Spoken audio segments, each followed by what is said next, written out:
takes 15 minutes. Hello, this is a prepaid call from Martin Gottesfeld. an inmate at the Plymouth County Jail. To accept this call, press 0. To refuse this call, hang up or press 1. To prevent calls from this facility, your current balance is $13.18.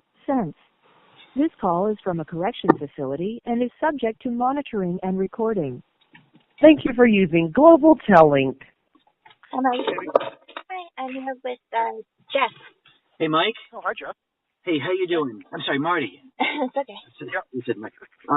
Marty, first of all, I apologize for not having as detailed a knowledge, but I've been able to kind of get up to speed. So, speaking, as a government person, I'm sorry this is all happening to you, and hopefully I can kind of get more knowledge and try to, make an impact here. So, just, if you can tell me sort of your perspective on what's really going on behind the scenes, that would be a help. Okay. So, I don't want to come off too kind of conspiracy theory-ish, right? But there's a lot of Harvard connections at play here, right? So it's a Harvard-affiliated children's hospital. It's a $2 billion institution. The Pelletiers bring their daughter there with the referral to see a specialist they had previously seen at Tufts. Different set of doctors come up with a really bad misdiagnosis. They want to take her off her meds. They want to put her in the psych ward. Parents say, "Oh, hell no! Try and discharge her and leave." Is it, Marty? Is this the Justina case? Yes. Oh no, I'm pretty familiar with that. I guess I'm looking to see if the bigger picture, and I guess if I go to your website, Pre-Marty G, do you detail a lot of this there? Yeah, a good amount. Okay. And in the articles too, if you read them kind of sequentially, the connections at play, right? So the magistrate that denied me bail, right, works for Harvard Medical School herself, is married to a professor at Harvard Medical School. Harvard Medical School, of course, is affiliated with Boston Children's Hospital. Worse yet, right, this magistrate sits on the board or is a board member emeritus of a nonprofit called the Boston Foundation. Now, the Boston Foundation raised money, cut checks to Wayside Youth and Family Support Network, which is one of the places that held Justina and one of the alleged victims in my indictment. So she never should have sat for this case in the first place. She should have recused herself. She didn't. She signed off on the search warrant for my house. She's the one who took 5 months to come to a bail decision to deny me bail. That goes against the 8th Amendment and the Bail Reform Act. It's illegal. Bail findings are supposed to be made promptly. She was reprimanded for that in 1999 by then Chief Judge Young. And she, continues to do this. Basically, she thinks she can just do whatever she wants. And when Young reprimanded her in 99, and a very unique kind of memorandum, he's like, because this happened to another defendant, he said, well, the only possible justification for this is the press of other urgent court business, right? And while she had my bail findings under advisement, she went on vacation for 2 weeks. So, is that urgent court business? Is that the press of urgent court business? I don't think so. The Bail Reform Act says that these findings should be made promptly. And in legalese, promptly is the fastest type of determination. All right. Okay, I get it. What immediate actions would you like to see me pursue? Just off the top of your head, like anything you think I can do right away. And before I think on this myself. Sure. Dana has an open letter to Trump and Sessions that we've had published at the Daily Wire and the Daily Caller. And if you could help raise that open letter to their attention, that would probably be the number one thing. Okay. All right. I've got some connections to Sessions. Let me see what I can do there. Okay. Okay. Other than that, there's 1 million plus Trump voters in Massachusetts that we could use some help connecting with, because they're largely the demographic that supported Justine and her family. Right. So I think those are the two big things, helping us reach the people and helping us reach Trump and Sessions with that letter. Okay, and the Pelletiers, they're aware of your case? They're supportive of everything that's going on?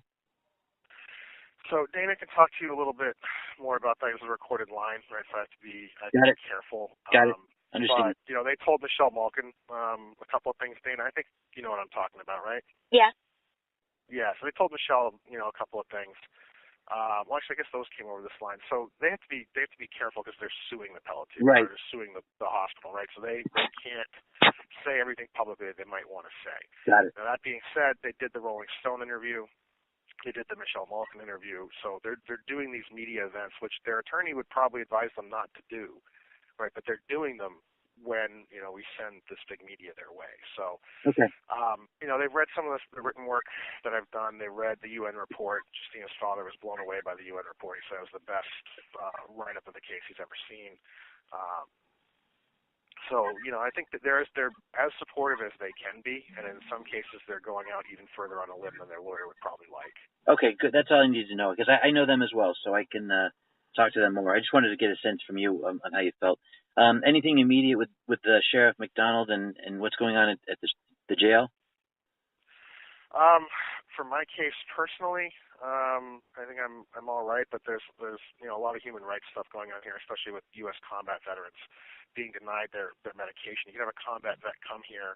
In fact, we know one, who's got PTSD from having his Humvee hit by an IED outside Fallujah and then being pinned down by enemy gunfire.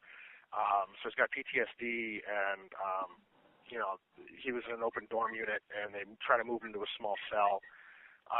So he refuses the small cell, and they put him in something called Q5 here, which is like the jail suicide watch, but it's unduly punitive.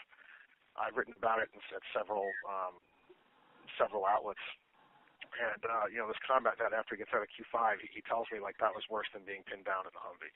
It was the worst night of his life. But how about you? That's kind of like the main thing. Okay, how about you personally, though? Any situations with you? They mess with me every once in a while. They definitely don't like me reporting on Q5 and things like that from in here. I can kind of let you know on an ongoing basis. What kind of tends to happen, right, is they'll mess with me a little bit, and then I'll send a FOIA request or I'll publish about something, and they back off. And it kind of is just like cat and mouse back and forth. But it definitely takes my energy away from the main fight, right? I'd rather be fighting the main fight than these little battles. Got it. Okay. All right, and I understand you're under constraint, so I'll... What about the not receiving stuff in the mail? They enforce this unconstitutional rule that you're not allowed to have internet printouts, and this rule has been found unconstitutional elsewhere in the country. The mailroom here is really just vindictive. I don't even know how else to put it. I don't get all the mail that's sent to me. I know I'm missing some things. They rip return address stickers off of stuff, so I don't have the return address to write people back. And they take anything that's printed off the internet, and even stuff that's not printed off the internet. If it's typed, if I send out one of my articles handwritten, someone types it up and mails it back into me, they take it. So yeah, having the mailroom kind of back off a bit would be very useful. All right. I mean, I obviously can't guarantee anything. I just wanted to get a sense of what's going on. Yeah. Well, Michelle put us in touch with a good First Amendment lawyer, and we're trying to find local counsel for that First Amendment lawyer, and she's going to actually press on this issue as a constitutional issue for all prisoners. So if you know any good local First Amendment lawyers that wouldn't mind being local counsel for someone that Michelle Malkin's bringing in and probably going to publicize the hell out of, that would be good too. Okay. That would help us forward it, move forward with it on our own. Okay. All right. I'm friends with two different U.S. attorneys from Mass, Frank McNamara and Mike Sullivan. I'm going to try to run some of this by both of them to see what they think, okay? Okay. We've been trying to get in touch with both of them. Yeah. Because we know Sullivan, we know Sessions is talking to Sullivan about who the next U.S. attorney is going to be. Right. And the latest that I've gotten from the public defender's office is that Weinreb is out of contention. There's what? No longer being considered. Yeah. So I don't know who is being considered now at this point. At some point, the Herald and Howie Carr and someone else there floated McNamara's name as being considered. That's I don't not know if going to there's happen. any kind of truth to that. No. I know what happened. That's Frank planning his own name. Yeah. Oh, okay. Frank's a nice guy, but he it's not going to happen for him. He just sort of wishful thinking. But that's aside from everything else. I just know him as far as he's a good resource on issues. So. Okay. Well, if either of them would speak out publicly, because Carmen Ortiz, I mean, all I have to say is those two words in Massachusetts. And people who know her know what I'm talking about. They just kind of shake their head. Right. So this whole thing is Carmen Ortiz. Just like that. And another piece of information that you might find useful, that I find kind of slightly infuriating, is that Aaron Swartz helped get Elizabeth Warren elected, right? And they come after Aaron. And Warren doesn't help him, doesn't back him the way she should have. And then Aaron kills himself, right? she goes off in this long tirade. Nobody is above the law. Well, apparently, if they go to Harvard, if they're with Warren at Harvard, they are above the law. Right. Because nothing about this judge, this hospital gets to get away with whatever the heck they want. They get to lie in court. They get to take hundreds of thousands of federal Medicaid dollars to treat a patient for a condition they know she doesn't have. That's healthcare fraud. Any other state in the union, that's healthcare fraud. But they get to get away with all of this. We've reached out to Warren's office. After the Rolling Stone article ran, she won't even return our calls. Won't get back to us. Yeah. So no one's above the law except if they teach with Warren at Harvard, apparently. Then they're above the law. Okay. All right. Look, I don't know. Do you guys want to talk real quick? No, it's like I'll talk to him later. You're okay? Yeah. Okay. All right. Is that okay with you, Marty? Yeah, that's fine. Okay. Just tell me when to call you back, babe. Anytime before 11 is fine. I'll be driving. Okay. How about I'll call you back at 10:30. Okay.